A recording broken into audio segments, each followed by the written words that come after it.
Which veggies should you grow in the fall, especially if you're gardening in the South? I feel like this is a question a lot of us ask ourselves this time of the year, and I personally think the answer is we should be choosing veggies that can tolerate a little bit of heat, a little bit of frost, and come out of the ground quickly. Being able to grow something between October and November, but if we gotta plant it earlier or later, it can handle a little bit of heat and a little bit of frost. I'm gonna talk about 6 veggies that I'm gonna grow this fall season, and a few of them are actually Southern staples. The first veggie I'm growing is Georgia Southern collard greens. This variety produces a beautiful blue-green hue of leaves that only gets sweeter after a light frost is hit. You can harvest these in about 45 days. All you have to do is start your seeds indoors, let those develop for about a month or so, transplant them to your garden, let them grow again for another couple of weeks, and then you can start harvesting the baby leaves that start to come up. If there was a rating system for how good these taste, how well they handle a little bit of heat, a little bit of frost, what exactly would that look like? As far as taste goes, I'm giving these a 5 out of 5. Georgia Southerns are sweet,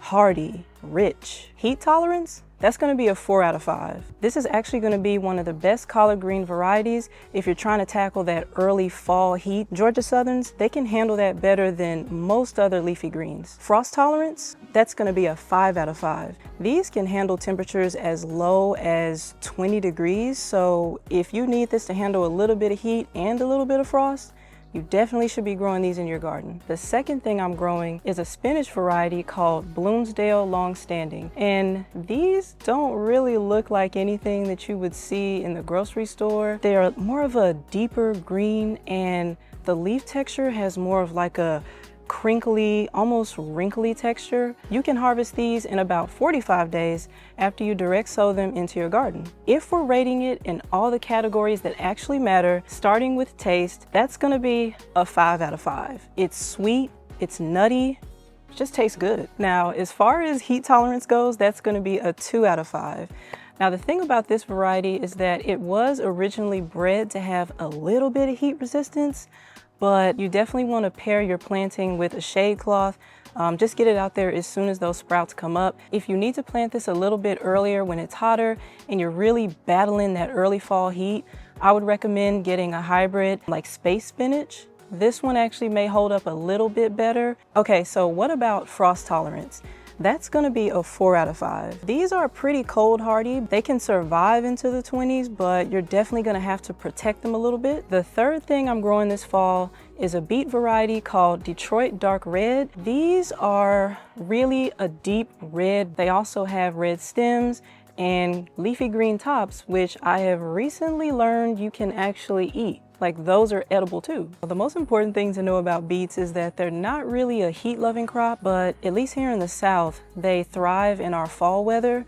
So if you want to grow them this fall, you have a wide open lane to do that. And these also mature pretty quickly in about 60 days. So if you need to wedge them right after that heat in September and then get them out maybe in like late November, it's definitely possible to do that. Okay, so what should we rate it? If you're asking me, taste is gonna be a 4 out of 5. It's sweet, earthy, tender. If we're talking about heat tolerance, like I said before, it's not gonna be that great. We're talking about a 2 out of 5, which is actually okay because for this one, it's really best to wait for the nights to kind of cool down so that you can actually give this plant what it wants. I feel like that just makes room for your beets to do exactly what they were made to do, because if we're talking about frost tolerance, these are gonna get a 4 out of 5. And that's because the green tops can actually tolerate a light freeze, and with the light freeze, the roots actually get sweeter as well. I'm doing Detroit Reds because it's a classic and you can pretty much find it anywhere. But if you're looking for something that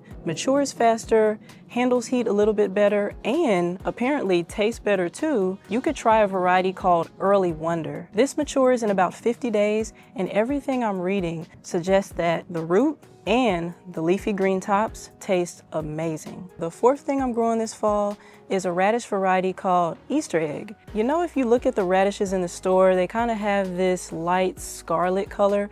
Well, these are a bit different. These are a mix of colors that range from pink to purple to white to light scarlet. These also mature in about 30 days, so they're fast, they're fun, and most importantly, dependable. Very easy to grow. If we're talking about taste, these get a 4 out of 5. The radishes are crisp, juicy, and peppery. I would say another neat surprise about Easter egg radishes is that they don't all taste the same. So when you harvest these, some will taste a bit milder, some will taste a bit sweeter, and some will taste a bit peppery. You just don't really know until you eat them, which I personally think adds to the fun. So if you like that type of thing, this is definitely going to be the radish variety for you. As far as heat tolerance goes, these are going to be a 3 out of 5. They handle that early fall heat a little bit better than spinach or beets. But if you leave these in the ground too long when it's like 80 degrees or above, they're actually going to come out tasting a bit more spicy, a bit more peppery. If you want to grow a different variety that still works, I would definitely suggest Cherry Bell. These mature in about 25 days, so if you want something that matures a little bit faster, I mean, it's not that much faster, it's like 5 days faster, but you could definitely do that. You can also do the French breakfast variety that matures in about the same amount of time.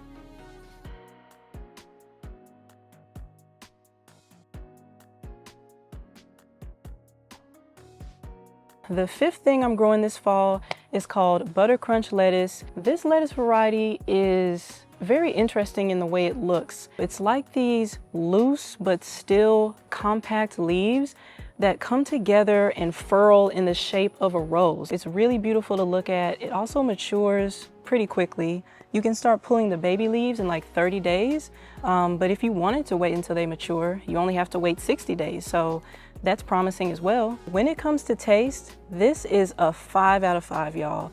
Compared to romaine lettuce, compared to iceberg lettuce, I feel like there's no competition. Like, the flavor of this is more of like a creamy, buttery type of flavor.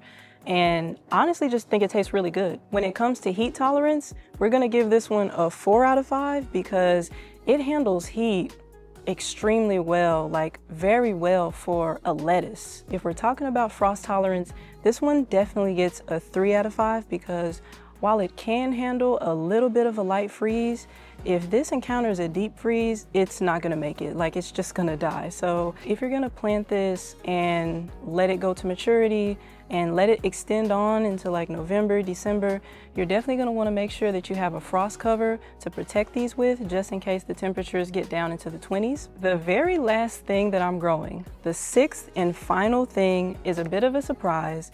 It's not really a southern staple, but it's something that I've learned that southern gardeners are starting to experiment with here because it actually fits within a southern fall pretty well, and that vegetable is bok choy.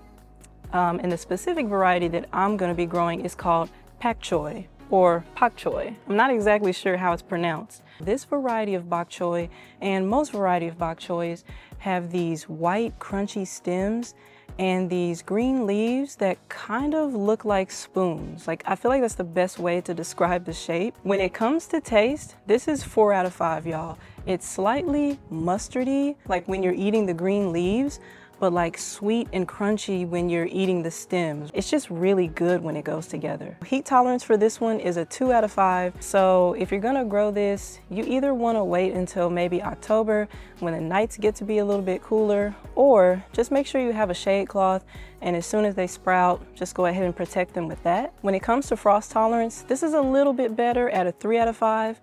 But like the Butter Crunch lettuce, you're gonna have to protect these with a frost cover because anything beyond a light frost, like let's say a deep freeze, is gonna knock them out. So definitely gotta be prepared. A lot of y'all in the comments might be like, well, you didn't mention this or you didn't mention that. I just wanna name a couple more. The first one on that list is Swiss chard. The second one is kale. Both of these do really well in a southern fall garden.